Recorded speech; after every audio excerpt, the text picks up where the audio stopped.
Hello everyone and welcome back to another session of Elden Ring PvP and another weapon showcase. Today we are taking a look at the Scythe. This is a weapon that you get in the Cliff Bottom Catacombs. I'll have an image on screen showing their location.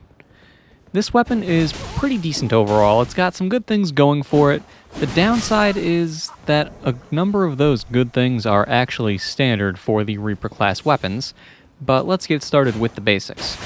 First and foremost, the weapon does require 14 strength and 14 dexterity to wield, and it weighs 7.5 units. By default, the skill will be Spinning Slash, and at plus 25 on a Keen upgrade, it has a base damage of 264, an E scaling in strength, and an A scaling in dexterity. This weapon is, like I said, pretty decent overall. However, I do feel like there's actually a better option in the class, and that would be the Grave Scythe, but we'll get into that when I'm talking about the cons of the weapon. Getting started with the pros. The biggest pro of this weapon, and the only thing that's unique to it, is that it actually, for its R2, has a unique attack. It is the only weapon in its class that has this attack. It has R2s that are reminiscent of the Burial Blade from Bloodborne. When you fully charge them, it does a double slash.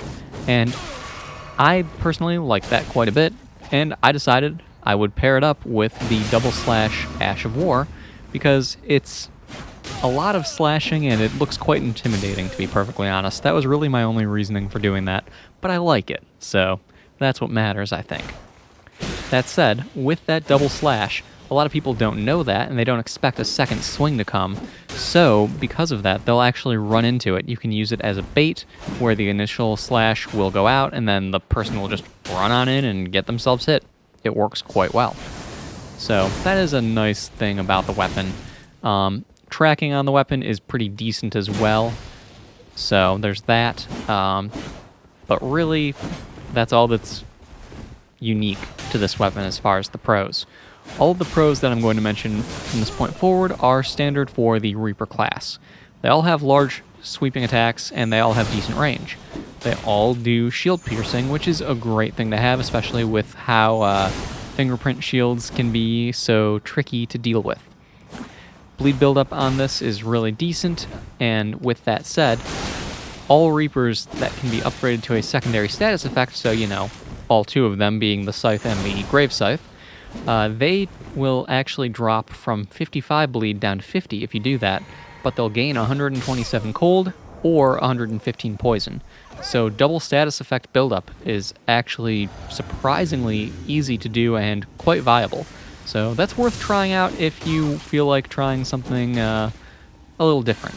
It puts a little more pressure on the opponent than just a single status effect would, and I've seen some people make a couple of misplays because they're seeing so much status buildup that they panic a little bit, and that's a nice thing to have happen. That said, that's really about it for the pros of the weapon. I do have a couple of major gripes with this one, though. First and foremost, it actually has some pretty awkward blind spots. I've hit people with this weapon, and they're basically point blank on me, but on my first swing, maybe they're slightly to the right-hand side. And because of that, the attack just misses. Or maybe I'm spamming attacks at them and they had rolled around to my left. Well, it tracks them to the left, but it doesn't track them well enough to the point where the actual hitbox comes in contact. So, it's, the animation goes through them, at least the start of it does, but it doesn't do a good enough job. So needless to say, the blind spots, I feel like, are a huge detriment to the class. And it is what it is, but you need to be able to mitigate that by going for other attacks. The crouch attack with this weapon is one in particular I should have utilized more, and that would mitigate my complaints about blind spots with its R1s. That said, they still exist. It's still worth noting. Other than that, the damage of the weapon. I've said that the damage on the weapon is decent, and it is. It deals a decent amount of damage. However, the base damage of this weapon is kind of not good, especially compared to the Grave Scythe. So here's the thing. The base damage on this weapon is 264 when it's on the Keen upgrade. That's great. It's all well and good. E scaling and strength, A and dexterity, that's fine. But I think it should have an S scaling and dexterity or a higher base damage. The reason being is that the Grave Scythe is primarily more of a quality or strength weapon, and yet its base damage is 324 on a Keen Grave Scythe. It has such high base damage that a Keen Great Scythe at 55 dexterity, when you hit the first soft cap, has 5 within, it's less than 5 damage difference, despite the B scaling versus A scaling. So there's really not much of a reason to use the Standard Scythe over the Grave Scythe, even on a dexterity build. And then with that, the Grave Scythe as well gives you a little bit extra defense against just, death. So, what is it called in this game? Immunity, robustness, something like that? I don't remember. Never bothered to remember it. It's not that important, in my opinion. It's not bleed, it's a PvE thing, so, great for dealing with basilisks and whatnot, but the point remains. There's really not much of a purpose to using this weapon aside from the fact that it has the unique R2 attack.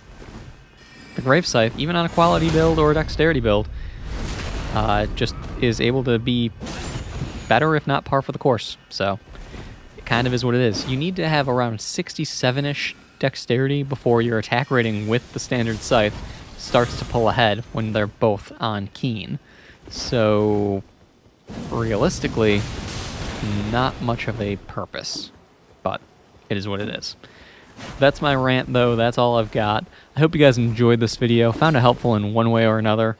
The moral of the story here, if you like the way the R2s look, then go ahead and use this weapon. If you don't, then use a Grave Scythe instead.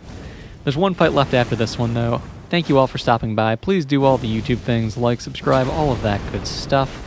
And I will see you all next time with the Dragon King's Cragblade. How's that sound for a plan? I'll see you all next time.